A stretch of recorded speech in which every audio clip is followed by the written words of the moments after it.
Hi everyone, thank you for joining us today. We're going to give everyone just a minute to join us and then we'll get started.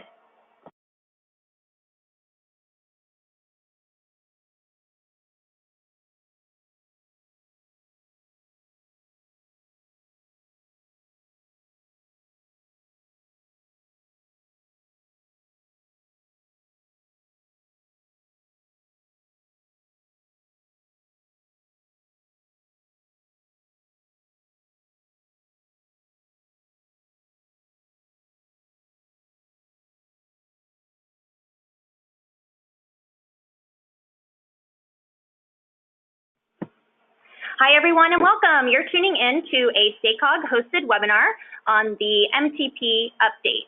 Before we get started, just a few housekeeping notes. All attendees are muted, so if you have a question, please type it into the chat box. This webinar is being recorded and will be both emailed to attendees and posted to the MTP webpage on the SACOG website. So please type your questions at any time. Before we get started, we are going to issue a poll. We would like to know what sector you represent. So if you could take a few minutes to answer that, it should be showing on your screen.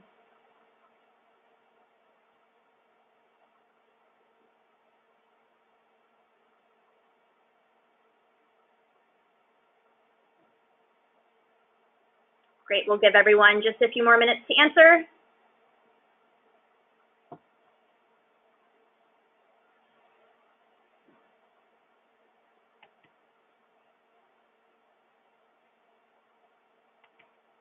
Okay, so looks like we have a good mix of attendees today.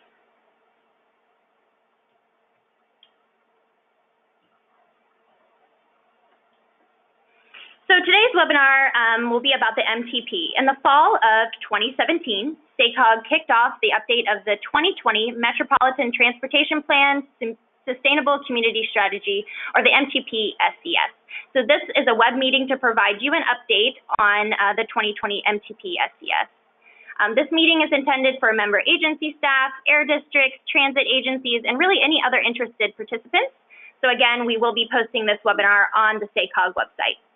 And for more information on the MTP, you can visit sacog.org/regional-plans. So I'm your moderator, Adrienne Moretz, and today we have with us Clint Holton, Jennifer Hargrove, Garrett Ballard-Rosa, and Tina Glover. So without further ado, I'm going to transition to Clint. This is Clint. Thanks for joining us today. So really quick, I'll go over the agenda. I'm going to provide a quick overview of the project, primarily the calendar review and what you can look forward to coming up over the next year. And then Garrett Ballard-Rosa is going to talk a little bit about our efforts around economic prosperity and how that might play into this plan update.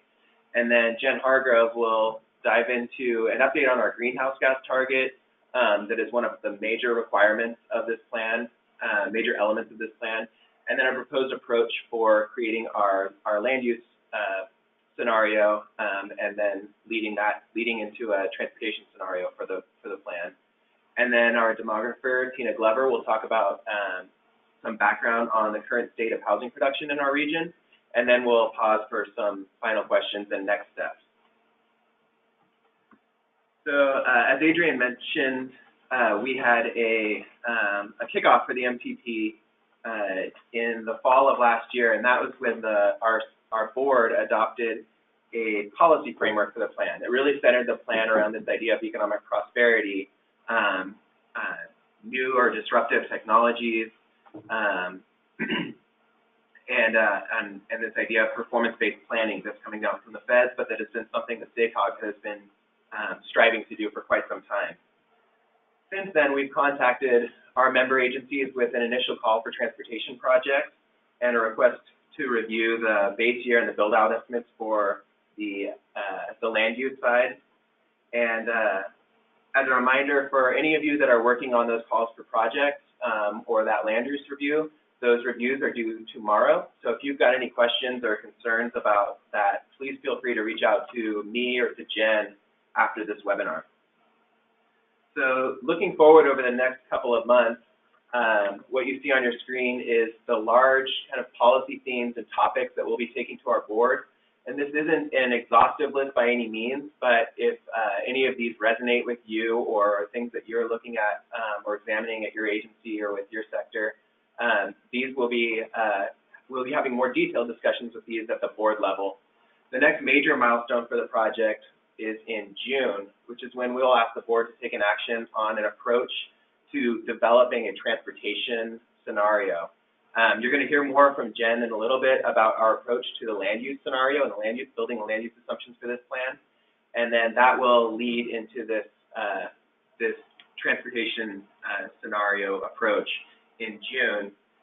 We'll hold another webinar in May and invite this same group to hear about that. Just a second. So following that action in June, leading into the fall, we'll be starting a lot of the more detailed analysis on what it's going to take to hit our greenhouse gas targets, to reach our air quality targets, to achieve the performance outcomes that the board is putting forth. So you'll see a lot more testing, and we're hoping to have indicators from our first round of tests by this fall. We are also planning to hold public workshops late summer and into the fall for the project, and then by November, we're hoping to ask the board to take an action on a framework for transportation projects and for land use assumptions that achieve our greenhouse gas targets and all of those other outcomes. And then between November and the spring of 2019, we're hoping to refine our land use assumptions and our transportation project list into a preferred scenario that includes the full land use allocation, the full transportation project list, and have our board bless that so we can start writing the plan, doing our final analysis, and writing the environmental impact report for the plan. So that's a lot to take in right now, but as Adrienne mentioned, we do have a project website. So in addition to these webinars that we'll strive to hold on a fairly regular basis, we have another sounding board that's a cross-sectoral group of stakeholders that we'll meet with on a regular basis. And then we will reach out to local agency staff and state and federal partners as necessary to work directly with you on this plan. But if you wanted to follow along with us, you can go straight to the project website, and we will post all of the latest information here, links to all of our technical documents and staff reports. At the bottom of this, you'll see a preview for what's coming up in the coming months and what's going to be going to our committees and our board. So feel free to follow along on this website. And then as usual, if you have any questions or want to know how you fit into this process, you're always welcome to reach out to anyone here at SACOG, but me or Jen specifically on the MTP.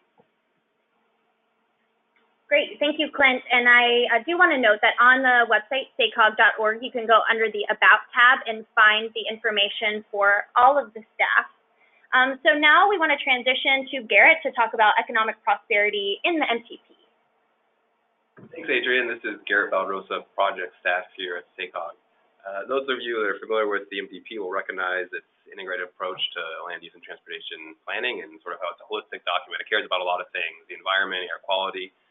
Really, for those, what I want to emphasize in this presentation today is sort of, in this plan update, what we're really trying to do is to sort of complement that sort of holistic approach by building out what we say about economic prosperity in the plan update. Luckily, we benefit from a lot of great work currently underway in the region, notably some work with the Brookings Institution, which is a very well-respected national and international sort of think tank about economic prosperity. So if we want to bring economic prosperity into the MTP SCS, first it would make sense for us to get a better sense of what we mean by that term. So we're working with Brookings along with some partners across the region about sort of what prosperity means. And I think an important point from this slide on the screen is to say economic prosperity is not only about growth, it's very much about inclusion. But you can't have one without the other. And then as we work with our partners across the region, we're also thinking through, recognize that prosperity and economic development is a very broad area encompassing a lot of activities and areas. And at the MTP, we can play a supportive role in it, but in a sort of specific fashion. So in thinking through sort of how other regions have talked about their framework for regional competitiveness, we've identified some different areas that I think the point is to emphasize that we see the sort of infrastructure investments and the policies in the MTP as a supporting factor in this framework, recognizing this is one of the many sort of factors around what makes a region prosperous economically. Next slide.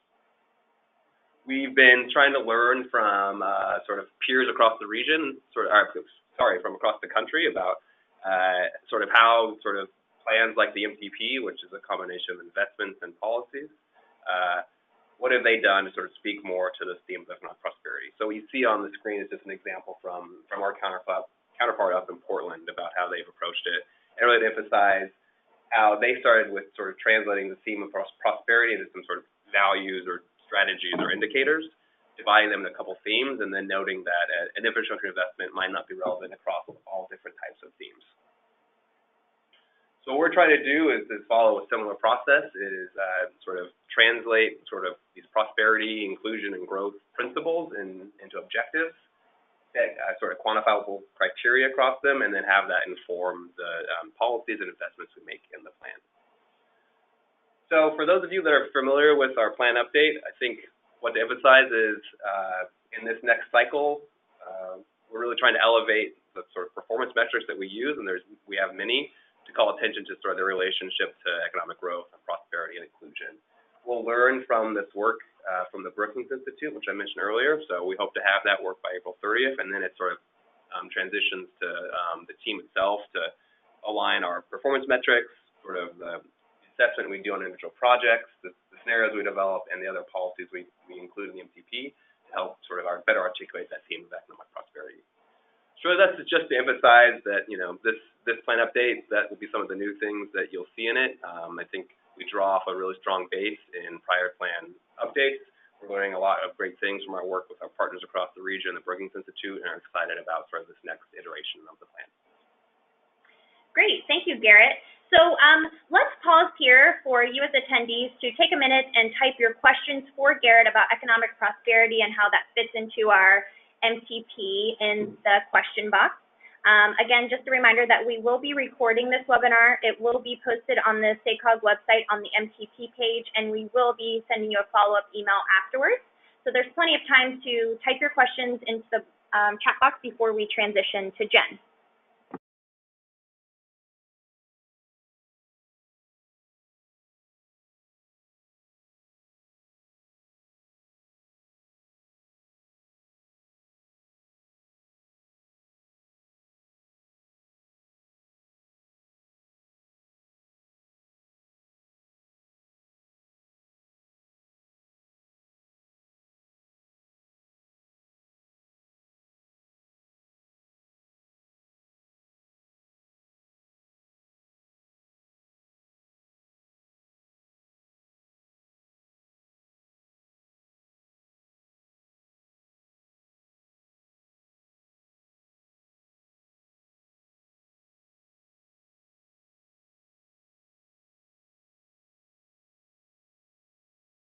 Okay, great. Thank you for typing your question. So the first question is about prosperity. I understand why prosperity is a goal, but why growth? Garrett, could you address that? Yeah, that's a great question, and it's something that sort of we've learned from our work with our partners, and most in particular the Brookings Institute. When, they've looked at this issue across regions across the country and the globe, and their finding is, economic prosperity fundamentally needs to be about inclusion and make sure that all communities and residents of the communities have access to opportunity.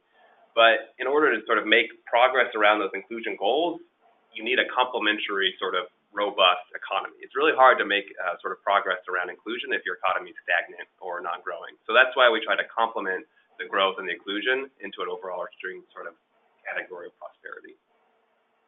Great, thank you. So I have another question here for you, Garrett. How are workforce development partners participating in the economic development strategy? Sure, thanks for that question as well. As we said, SACOG is relying on sort of our partners in the region, recognizing that economic development and prosperity is our main sort of activity. So the Brookings project is actually led by Valley Vision, which is a nonprofit in the region, and they've been convening stakeholders throughout. So we're just a secondary partner in this, relying on them to sort of convene the stakeholders. They have for sure been engaging with workforce. They know that Valley Vision, that's a main activity for them. So I can't speak right now to the specific workforce development partners that have been participating, and I know for a fact that that's been part of the outreach in this effort. Great, thank you, Garrett. We do have another question for you, Garrett, about TIP funds, but we're going to reach out to you after the webinar, so Garrett can address that question specifically. I do also want to note that Garrett's contact information will be at the end of the webinar, and we can certainly follow up with you if you have more questions about economic prosperity. So with that, we're going to transition to Jennifer Hargrove to talk about the land use forecast and the MTP. Thanks. So before we start digging into the land use forecast and the proposed approach, I wanted to quickly talk about the greenhouse gas reduction targets. So SB 375 says that MPOs have to do an SCS, and that SCS has to achieve a greenhouse gas reduction target that is set for us by the Air Resources Board. There is an action happening today at the Air Resources Board to assign a new target for all the MPOs in the state for their next SCS. So this target is shown on the slide as a negative 19%. Greenhouse gas emission target is tentative. It's what's being acted on today, but that is the staff recommendation that become our new target that our SCS has to meet. The current plan meets negative reduction of greenhouse gas reduction target of negative 16%, and it does that by rounding. So the SB 375 is really set up so that most of your greenhouse gas reduction comes from that land use and transportation connection, comes from having that smart growth land use pattern, really. And our plan is already pretty ambitious in terms of what it's assuming for the infill growth and higher density growth happening in the plan. So meeting our new 19% target will be a challenge for us. And the land use forecast is not the only component, or it's not the only tool we have for meeting this target, but it is a significant one. And so that's why we're going to be diving into this a little bit heavily today. So what is, or why do we do a land use forecast? Certainly SB 375 requires us to do one as part of the SCS, so that's one reason. But the other reason is that it is just good planning. Since the blueprint in 2004 and in every subsequent MTP SCS, we've learned that planning for land use and transportation together, and particularly planning for the smart growth land use patterns, leads to the many quality of life outcomes that our plan achieves, like decreasing congestion, decreasing vehicle miles traveled, providing more housing choice, more transportation choice. Another reason that we do a land use forecast is to inform the long-range transportation investments that our plan is making. We start every update to the land use forecast by reviewing local general plans, specific plans, and corridor plans. And what we've learned is that the capacity for homes and jobs in these plans far exceeds the demand that we're planning for in the MTP by 2040. So one important note I want to make on that is that the capacity in these general plans and specific plans, for the most part, is pretty consistent with the blueprint and the ultimate growth vision that we are planning for the region. But for the MTP, how we get there matters. And the land use forecast for where we think the homes and the jobs and people will be by 2040 is really important for planning the transportation system. So how do we create the land use forecast? And that's basically our projection of where the jobs and homes will actually be.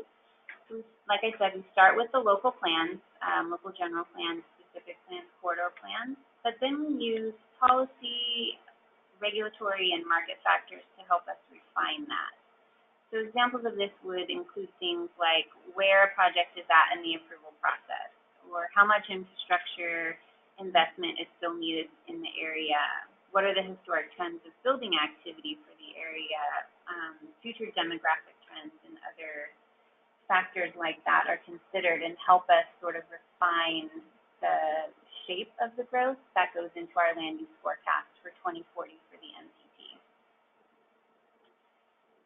For the 2020 MTP land use forecast, we're proposing to create one discussion draft land use scenario. That discussion draft land use scenario will be used for we'll create one for 2035 and one for 2040, and it will be used to inform the development of a transportation scenario, and then together the land use and transportation scenario will be used throughout the summer. The calendar that Clint went over earlier will be testing different transportation policies, like pricing and shared mobility, next generation transit. And again, we know that we won't achieve that new 19% greenhouse gas reduction target with this same land use and transportation pattern that our plan has today. So we really want to take the time and test some things on the transportation side that could help us sort of fill that gap. But on the land use piece specifically, we are proposing to create a land use forecast using the same factors that we always do, but add community type and housing type targets that are informed from our current plan. Our current plan looked at 3 land use and transportation scenarios that varied in how much transportation and housing choice they offered. Scenario 1, so on one end of the spectrum we had scenario 1, which was mostly, not most, but had the most amount of low density development, the most growth in developing communities, and the highest investment in road capacity projects. On the other end of that spectrum, we had scenario 3, which had the highest amount of new growth in infill and higher densities, and had the most multimodal investment.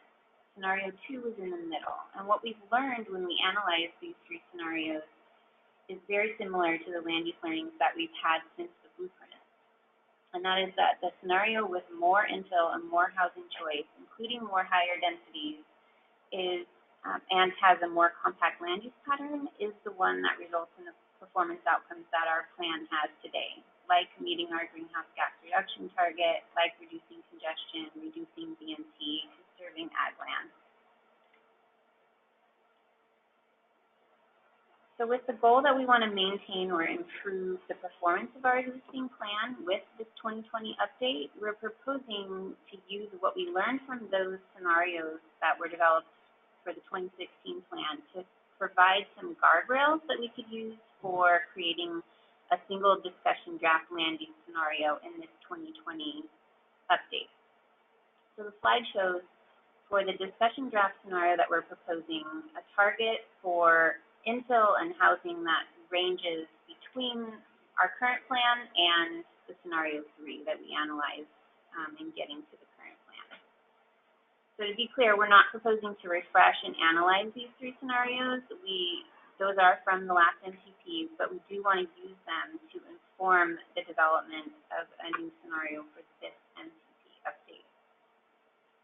So just quickly, if you're not familiar with the MTP terminology that we have here, I'll go through quickly the community types that we talk about in the MTP and the different housing types that we talk about.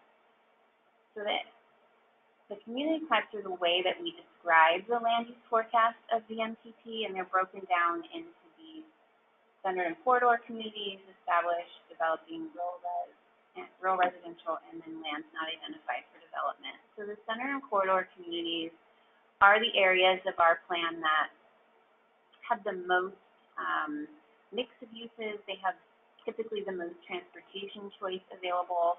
They're representative of everything from downtown Sacramento to downtown Winters. So they are historic downtowns, they're main streets. They're also representative of many of our suburban and urban commercial corridors. They kind of run in and through the established communities, which are typically adjacent to centers and corridors. They're a mix of low, medium density, certainly apartments as well. They have integrated schools and employment options and retail choices there. And then the developing communities are the areas that are more greenfield. They're typically at the edge of development today. They may have started construction and be still under construction today, or they might be not yet started in terms of development activity. And then the rural residential communities are those communities with land use pattern that is more indicative of greater lot sizes and don't have as much transportation choice. Usually automobile is the main thing with not much transit and not always a lot of walking and biking choice either. The lands not identified are just the areas of the map that we aren't forecasting any growth happening. This is a map of what our current plan looks like in those community type terms. And so back to the slide where we're proposing these guardrails to our new plan, basically we're proposing that between 58% and 63% of the new growth would happen, new homes in particular, would happen in these infill areas. And by infill, we are talking about the centers and corridors and established communities. And then just quickly on the housing types that we're talking about in that framework as well. These are the housing types that we typically talk about, which is attached residential, which could be single family or multifamily. It does include things like apartments, but also townhomes and duplexes, condos. And then small lot, single family residential. So it is a single family house, but it is built on a smaller lot size of 6,500 square feet or smaller is the breakpoint that we use. Large lot residential is, again, single family detached housing. That can be on lot sizes that are greater than 5,500 square feet up to an acre. An acre is when we break down to that next category of rural residential, single family homes on lot sizes of 1 acre or greater. So back on that, in terms of the targets, we are targeting 71% to 76% of the new residential growth to happen in this small lot and attached categories. Again, that range is coming from our current plan all the way to scenario 3 from what we analyzed in the current plan. So 71% of the housing growth in our current plan is in the small lot and attached, and 76% is how high we tested that going up to in scenario 3.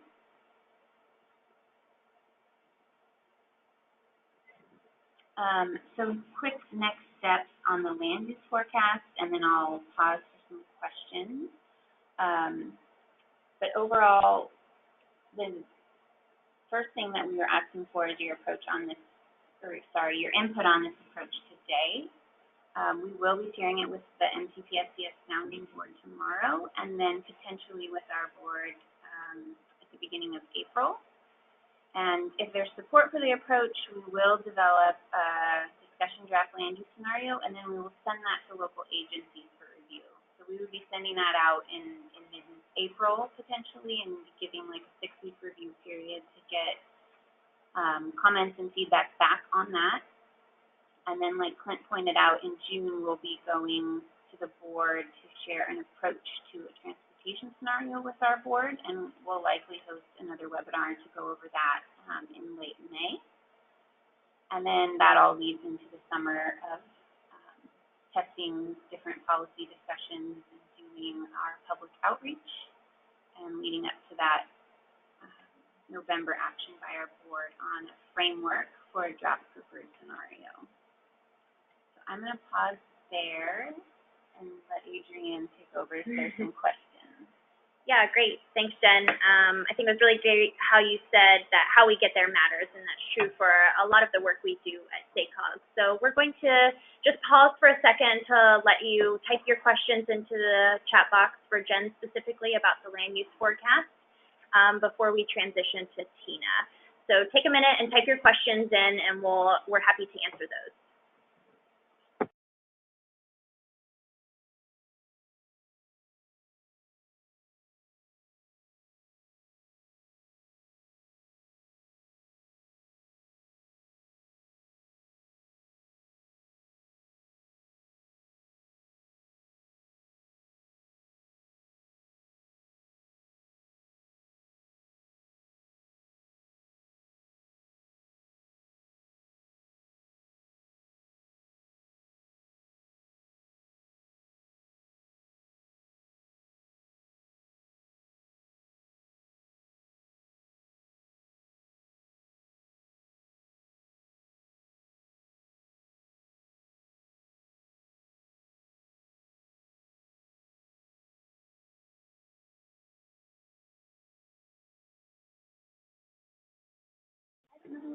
We'll give everyone just a few more minutes to type their questions into the question box for Jen.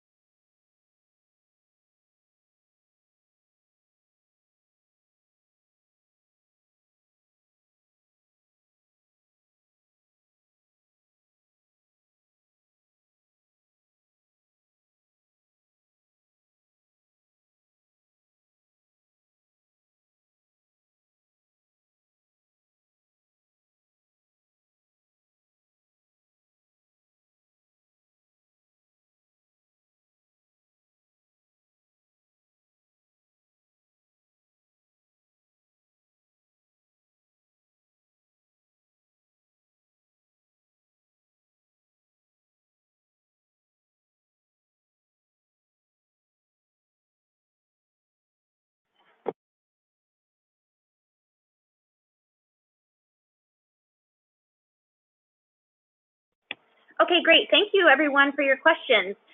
So there was a specific question about maintenance costs, and Jen's going to follow up with that person individually. There is another question: what land use and development policy scenarios do you anticipate modeling? For instance, would you model potential state-level policy change on transportation pricing, infill development, et cetera?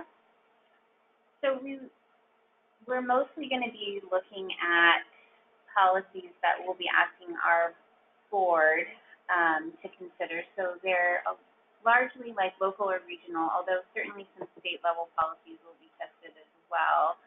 On pricing, I mean, we'll be testing like the idea of a statewide tax or, you know, vehicle miles traveled tax or something like that. But then we'll also be potentially testing the idea of like a regional tax or road level pricing. But on the land use side, you know, we're not really testing too many of those different things. The regulatory and policy factors that we consider are, we won't be testing a variety of those. They're kind of baked into the approach that we're talking about here. So nothing like SB 827 and other things like that will not be part of our testing for MTP scenarios. And then I'll let Clint, if he wants to elaborate at all on the types of transportation policy scenarios we might be testing. So when it comes to pricing of the system, one of the things we're looking at is as the fuel tax becomes less of a potent way to fund transportation infrastructure and to manage our roadways. There are a number of pilot tests happening in California and Oregon, elsewhere in the country, to look at what a future might look like that gets away from the fuel-based taxing structure that generally funds transportation and migrates, keeps it a user-paid system, but migrates to a mileage-based system. So you pay for the miles that you travel. And that's important for a couple of reasons. One is as there's more and more electric vehicles or high fuel efficiency vehicles on the road, and we transition away from combustion engines, that fuel tax that is already not keeping up with the cost of transportation infrastructure and maintaining transportation infrastructure just becomes a less powerful tool. So switching to a mileage-based fee is more equitable in that way, that it distributes the cost to more users of the system. The other really important thing with a mileage-based user fee is it is a management tool, not just a revenue tool. The transportation infrastructure that we have represents one of the largest public pieces of infrastructure investment in the country, but it's not managed the way you might see a business manage its assets. It sits idle for large parts of the day, and then it is often designed for those peak periods. Bringing in pricing into the game allows us to better manage some of that system to get some additional efficiencies out of it. So we're going to test and see what that might switch from fuel tax-based structure to a mileage-based structure might mean in terms of hitting our greenhouse gas targets, managing the system, maintaining the system, and then other implications about what that might mean for people in the region. Great, thanks, Clint. So we have another question. for Jen, what does small-scale hobby mean?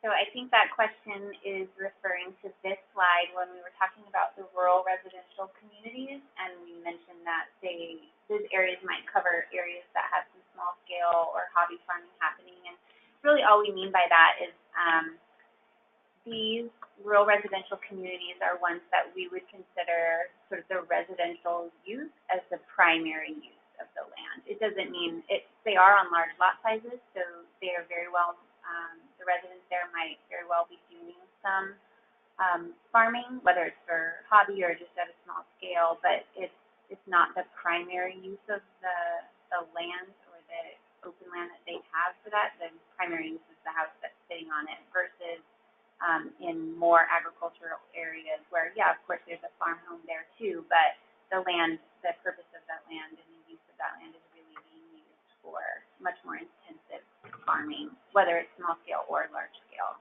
Hopefully that clarifies that. Great, thank you. So one last question before we move on. I think it's for Clint. Are maintenance costs of the various community types included in sustainability assessment? And to clarify, maintaining public infrastructure after the development type has occurred. So I can try to answer that question in terms of transportation infrastructure. That yes, we do. Our plan needs to be financially constrained, and we can't necessarily plan for a future where we can no longer afford to maintain the infrastructure that we have. And it's true today across the region that we are struggling to keep pace with road maintenance needs. So as part of our financial forecast for the plan and building our transportation project list for the plan, the list of all the transportation and roadway investments that we plan to make over the next 20 years, we will look at what additional maintenance burden those new roads will cause, and whether it's likely that we can afford to pay for them under the existing structure. And like I was saying before, this look at mileage-based user fees is a way of capturing a little bit more fairly or a little more wholly the use of those roads to help pay for that. If you want to learn more about the other types of infrastructure, because there's a lot of public infrastructure associated with development, I can't answer that question as well. We can reach out afterwards, or you can reach out to Jen or me, and we can talk about that a little bit more. But in terms of transportation infrastructure specifically, we will do an assessment of what the additional maintenance burden is in our 20-year plan and what our ability to pay for that burden looks like. Great, thank you, Clint.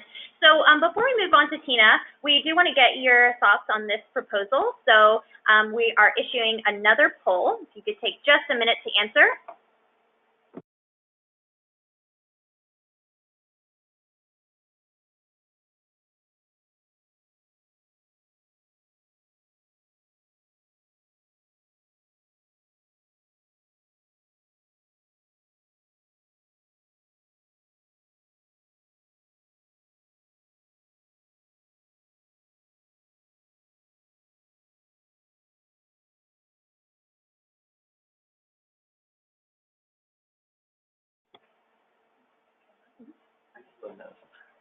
Okay, so it looks like a fair amount of people would like more information about the proposed approach. So that's really helpful feedback, since this is an approach that we are hoping to take to our board for their thoughts on in April. So if you are one of those people that wants more information, I would ask that you reach out to me personally, but I will regroup with the rest of the team after this and see how we might be able to connect back with everybody with some more information and another way of getting input back from you on it, since the webinar is not really the best way to hear directly from everybody on the questions that you have.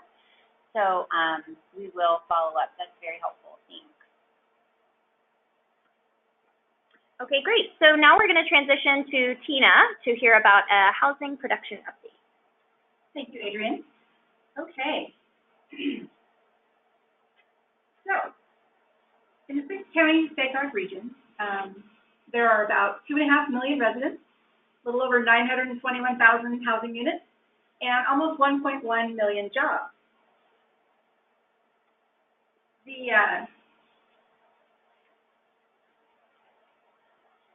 SACOG created a regional progress report, which is available on our SACOG main page. This was created last summer, last fall, kind of that time period, and it really focused on the period of 2001 through 2017 and broke out information for the region on a variety of topics. And we really broke the information out by pre-recession, recession, and post-recession time periods for the whole region. The overall trend showed that while the number of jobs and population have significantly recovered from the recession and can continue to increase, housing production has not. We're particularly going to look into the post-recession time period, so between 2012 and 2016, 2017. So during that time period, there have been about 127,000 new jobs, but only about 22,000 new homes.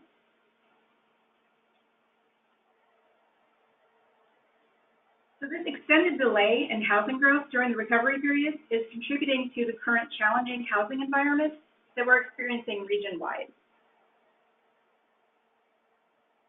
Historically, the ideal has been 1 new housing unit built for every 2 jobs created. SACOG's rate is currently 1 new housing unit built for every 5.8 jobs. Our region performs better only than San Francisco, which is at 6.4. In comparison, Austin and Washington, D.C. were at 1.8 jobs per housing unit, while Portland, Oregon was at 2.3, and Nashville was at 2.4. As Jennifer outlined previously, by 2040, the region is expected to grow by at least 249,000 jobs, 625,000 residents, and 260,000 housing units.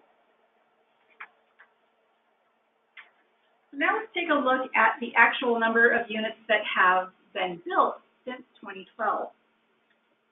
The current rate of overall housing growth is not keeping pace with employment and population growth, and we as a region are underperforming on housing supply.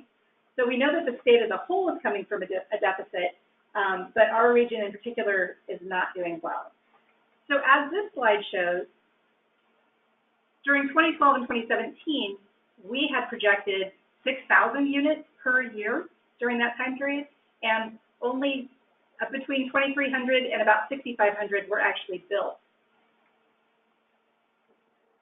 We're projecting that the number of units built each year will jump starting this year in 2018, just to keep up with population and job growth, let alone to make up for the deficit of previous years. SACOG projections don't take into account filling in that deficit. So then of the housing units growth, overall housing unit growth is down, but it's worse for attached units. And this is important because, as we know from the initial blueprint market study and every SCS since then, not everyone wants, needs, or can afford a single-family home. SACOG has a guiding principle of providing housing choice that isn't being met for the variety of households in the region.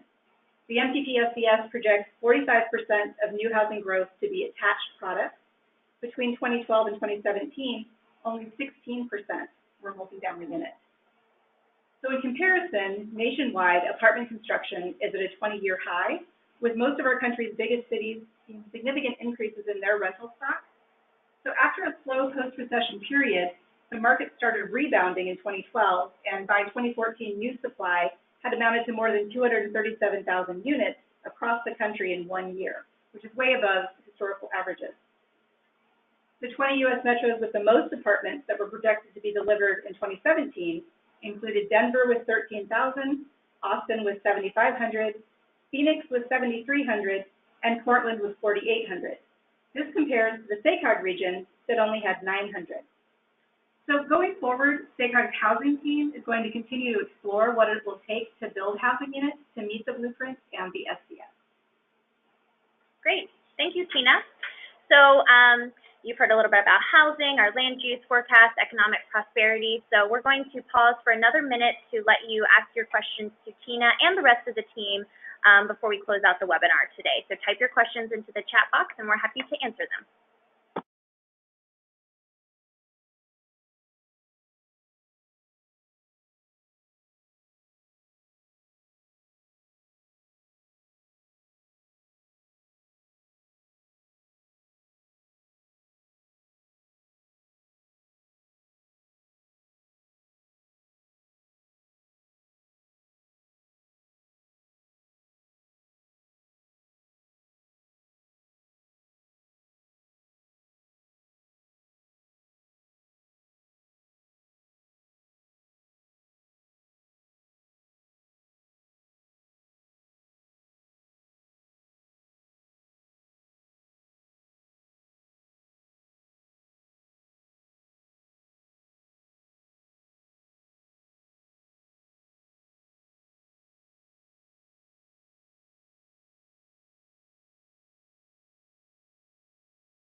Okay, great. Thank you for typing your questions. So we're going to go ahead and start answering those, but feel free to keep typing those into the chat box.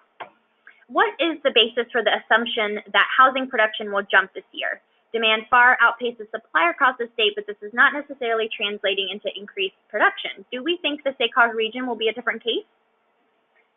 Yeah, that's a good question. The slide that Tina showed did show a spike, like we are just expecting a doubling of housing production in this next year, and I don't think that's really true. That's more just the best way that we can actually describe the land use forecast going forward. So the MTP is planning for roughly 260,000 new homes in the next 24-year time period, but that time clock did start in 2016 since that's our base year. And that averages out to be something around 10,000 homes a year, 10,300 homes a year. And that's a sort of an average for the plan that we're planning for the next 24 years going forward. So even though it kind of looks like a sharp uptick to what we were expecting, that's not quite accurate. We aren't really expecting that. There is going to be a ramping up, and then a time period when maybe we're going higher than that average. Sometimes we'll be going lower, but our growth projections are sort of based on that average. And then there is an assumption that a catch-up has to happen at some point. We are seeing an uptick steadily in the number of units being built in the last 2 years.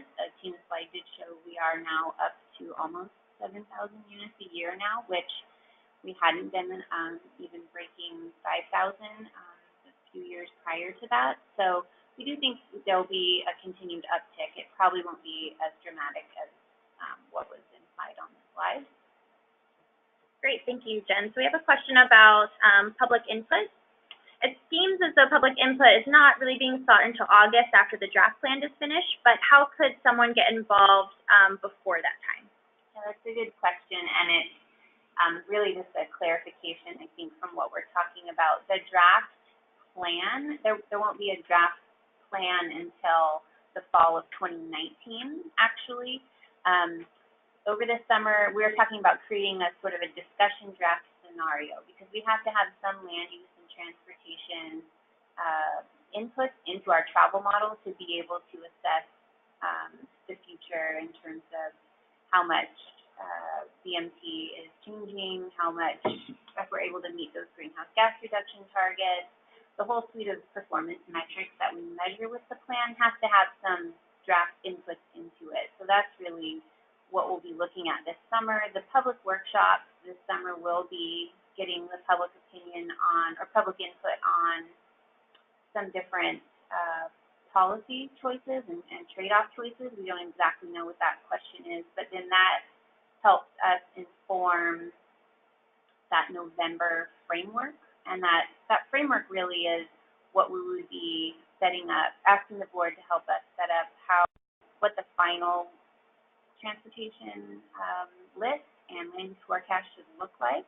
Then we develop that and we vet that again with member agencies. We also at that point do elected official briefings as required by SB 375. Then we would do a policy discussion with our board, eventually write the plan, and then the plan will have a normal public review period somewhere in 2019 as well. So it's not that there's a draft plan and we're waiting till the very end. There's different points of input, including the public workshops, but for the most part, otherwise through our board or through Clint or through your respective agencies is mostly how we hear from people when we have specific questions like we had today on the land use forecast. Great, thank you, Jen. So we're going to give everyone about another minute to type your questions into the chat box before we close the webinar today. All of the presenters' contact information is on the screen right now, but I encourage you to go to sacog.org and click the Regional Programs tab. That will give you more information about all of the information you heard today. So continue to type your questions into the chat box.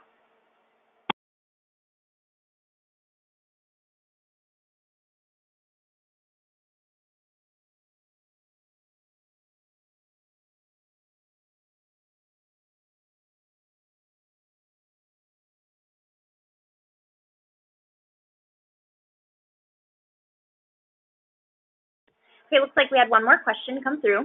How does SACOG expect to reconcile housing needs and goals with what the market is doing?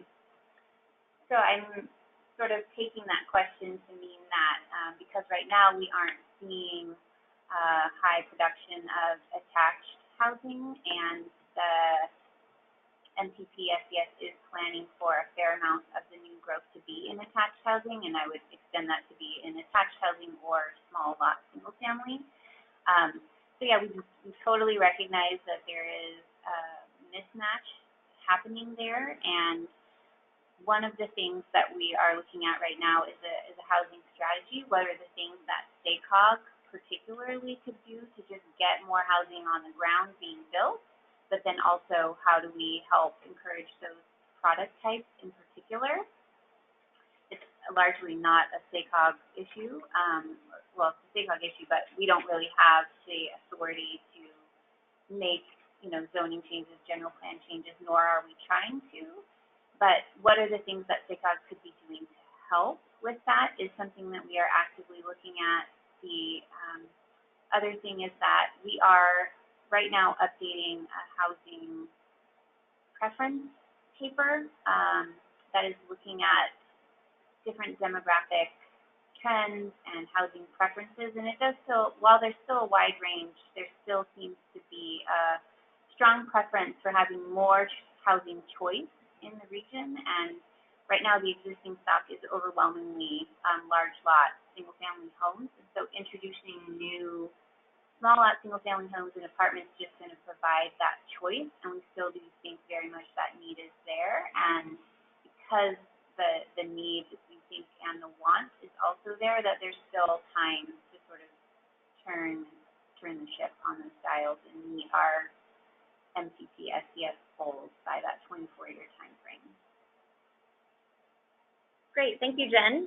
So we're not seeing any other questions come through the chat box, so we'll close the webinar for today. Again, please reach out to any of the staff you see on the screen, visit the SACOG website, and you should be receiving follow-up information with this recording by early next week. Have a great day, everyone.